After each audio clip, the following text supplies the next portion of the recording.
A gente continua aqui esse nosso bate-papo muito agradável com o Dr. Pedro Compasso, falando sobre sono. E olha, o papo está muito bom, que não está dando sono em ninguém, hein? Porque papo chato dá sono. Por que será, hein? Que conversa chata, música muito lenta. Por que essas coisas induzem a gente ao sono? Pouco estímulo. Ah, tá. Se a gente fizer as coisas no escurinho, com som baixo, sem muito estímulo ao mesmo tempo, o nosso cérebro vai desligando esses receptores desnecessários e ele vai entrando no modo de baixa rotatividade.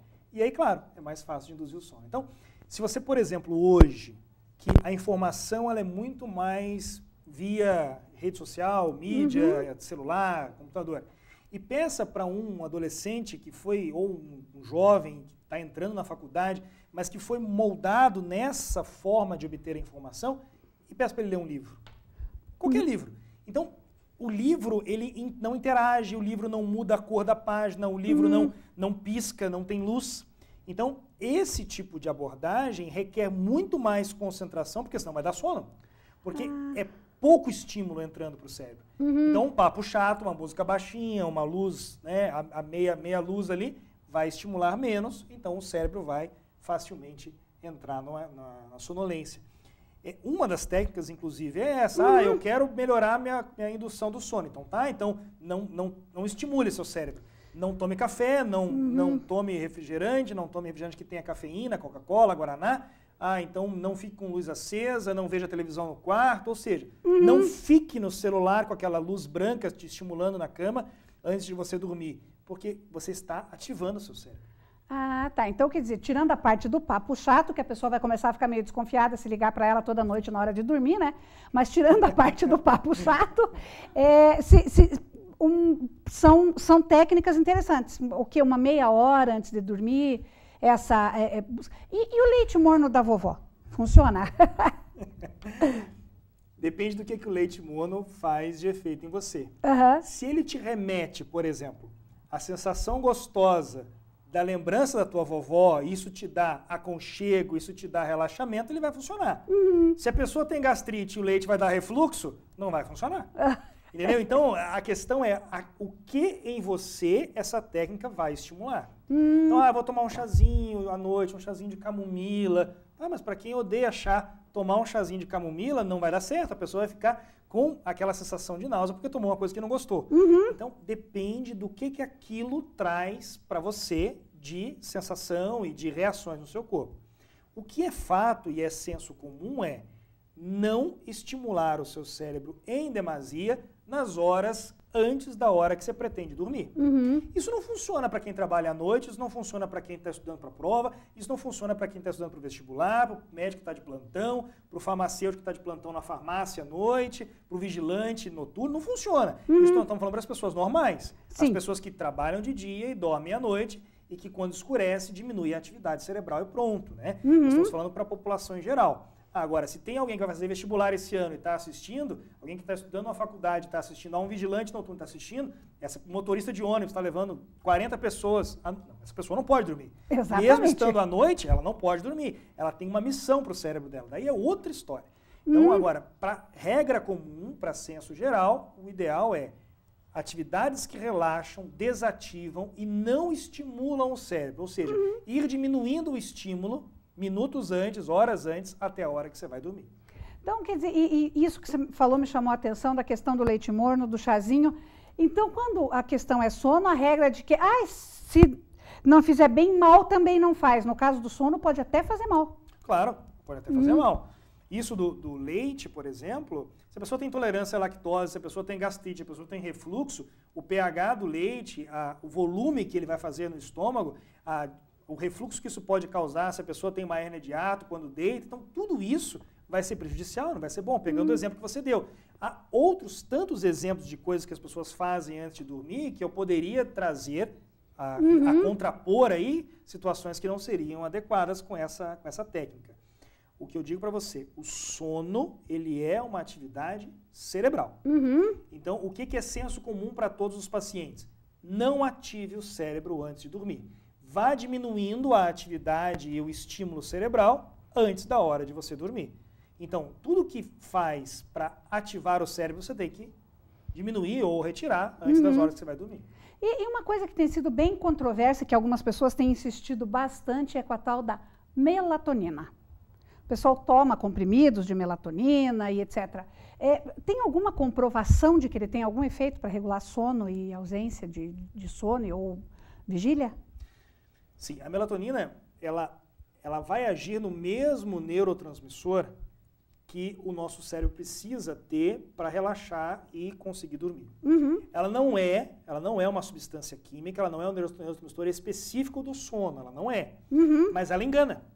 É como você tomar um remédio forte para dor. É como você tomar um relaxante muscular, é como você tomar N outros remédios que de alguma forma mimetizam os neurotransmissores do relaxamento. Agora, o problema da melatonina é um pouco mais profundo que isso. É o uso indiscriminado da droga em doses que não são calculadas para cada indivíduo e sem a devida comprovação se para aquele indivíduo é o que ele precisa para dormir. Então, muitas vezes a pessoa não precisa de remédio para dormir. A pessoa não dorme por outros fatores, outras circunstâncias orgânicas que nem sequer estão sendo tratadas. Às vezes eu tenho um paciente que está tomando vidros e vidros de melatonina para dormir e tem uma doença da tireoide. E não sabe que tem a doença da tireoide. Por quê? A vizinha trouxe dos Estados Unidos aquelas caixas verdes, assim, aqueles pote verde, tampa amarela de melatonina, tem 200 tabletes lá e a pessoa está tomando aquilo e achando que está fazendo certo. Enquanto ela não foi capaz de ir a uma consulta, fazer uma identificação clínica, um exame, que comprovasse que ela tem uma doença na tireoide. E é por isso que ela não dorme. Então ela nem está tratando a doença certa e está usando algo que tem um efeito duvidoso para ela. E no caso quando é que é o momento do paciente procurar um médico? Uma noite mal dormida, 10, 5, qual é a medida aí que ele deve procurar ajuda? Não tem uma regra, não tem um número mágico. A questão é o quanto que isso te incomoda. Então, por exemplo, se eu estou de plantão e não dormi a noite inteira, é claro que no dia seguinte eu estou cansado. Se eu dormir na minha casa, é claro que no dia seguinte eu estou descansado. Então, isso é uma escolha. É um tipo de trabalho que eu desenvolvi e escolhi fazer. Agora, se a pessoa segue uma rotina e ela vem dormindo bem e num dada noite ela não dorme, algo pontual, ela não vai procurar um médico porque ela não dormiu uma noite bem. Agora, se ela sistematicamente passa por isso e isso traz um desconforto e traz prejuízos na sua vida, sim, essa é a hora. Então não tem um número mágico da quantidade de noites mal dormidas, mas sim, o quanto que isso está incomodando, principalmente no seu rendimento. É claro que uma noite mal dormida a pessoa sente no outro dia, mas se ela dormir naquele outro dia melhor, pronto, uma coisa compensou a outra e bola para frente. Agora, se ela fica o mês inteiro sem dormir bem, é uma desordem. É um distúrbio do sono que precisa ser investigado, precisa ser abordado. Porque certamente, repetidas noites mal dormidas vão levar a um desequilíbrio orgânico que fará a necessidade imediata dela procurar atendimento. E o cansaço é uma das consequências, né? Porque a falta de sono, ela pode causar doenças mesmo, doutor? Sim. Quando nós não dormimos bem, nós mantemos um nível de cortisol, que é um hormônio relacionado a esse padrão de relaxamento e atividade, mantemos ele muito alto. O cortisol, por sua vez, ele é muito semelhante na sua forma de agir interdependente com a adrenalina. Então eu vou ter, em mulheres, um índice de enxaqueca muito maior, por exemplo, quando elas não dormem bem. Nos hipertensos, as pressões sobem muito mais quando não dormem bem. Nos diabéticos, há um descontrole da diabetes muito maior em quem não dorme bem. Na fibromialgia, a pessoa está toda dura, igual um robô, quando ela não dorme bem. Então eu vou ter várias doenças que pioram muito quando a pessoa não dorme bem. Então é muito importante que isso fique muito claro que as pessoas podem não dormir bem por diferentes fatores. Só que se elas já possuem doenças prévias, não dormir bem piora e muito a manifestação crônica dessas doenças. E daí isso vira um problema. O que é importante ressaltar também é que não dormir bem o mês inteiro, estou passando 3 meses com um problema e não estou dormindo bem, não é para você ir numa emergência no hospital e falar, olha, doutor, eu não estou dormindo bem. 4 horas da manhã você bate lá no hospital e fala, olha, eu vim aqui consultar porque eu não estou dormindo bem. Não é o médico para você fazer isso, porque esse médico não vai te acompanhar, ele não fará toda a investigação corretamente, ele está lá para uma emergência. Se você caiu da cama e bateu a cabeça porque você não estava dormindo bem, ok, isso é uma emergência. Aí sim, né? É emergência, tem que ir no hospital porque você perdeu a consciência quando você caiu, isso virou uma emergência. Tudo bem. Perfeito. Agora, eu estou há 3 meses sem dormir e eu vou num plantão à noite bater lá, olha, eu não estou dormindo bem. Não é o profissional para te atender, não é a pessoa que vai ter psiquismo naquele momento para te atender, porque ele está vocacionado para as emergências. Ela precisa, essa pessoa, esse paciente, precisa de um profissional que investigue todas as possíveis causas da pessoa não estar dormindo bem. E depois de investigar todas, estabelecer as principais causas que estão levando a isso, estabelecer a terapêutica. E tem que acompanhar. Esse paciente precisa ser acompanhado. Então, se é um plantonista, sabe lá que outro dia o plantonista vai estar lá. Então, ela precisa ter um profissional que a acompanhe. E qual é o profissional que ela deve procurar? Clínico geral, no teu caso você é pneumologista ou né, qual é o profissional que ela deve ir em busca? A maioria dos pacientes tem o profissional que confia. O primeiro a ser procurado é esse. Sabe por quê? Porque às vezes a causa de estar perdendo o sono é por um problema pessoal. Ah, tá. E aí ela vai se abrir com quem ela confia. Seja o ginecologista, que possivelmente não vai ser a pessoa que vai conduzir todo o tratamento, mas vai ser para quem a paciente vai se abrir no primeiro momento. Tá. Então, então o distúrbio do sono vai ser tratado só com psiquiatra, só com neurologista ou só com pneumologista? O pneumologista ele vai tratar o distúrbio do sono se ele for relacionado à apneia, à obstrução, à rinite, ao ronco. Ele vai tratar esse distúrbio do sono.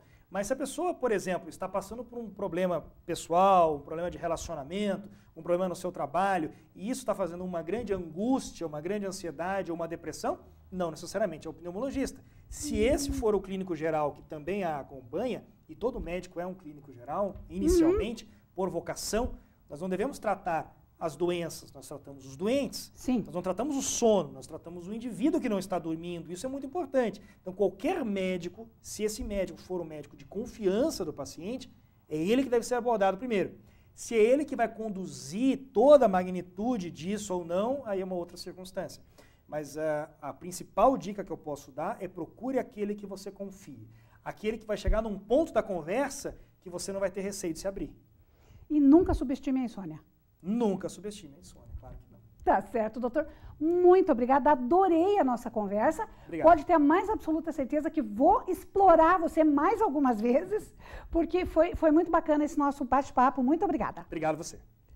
E você agora confere o nosso papo sobre estilo. É um instante só.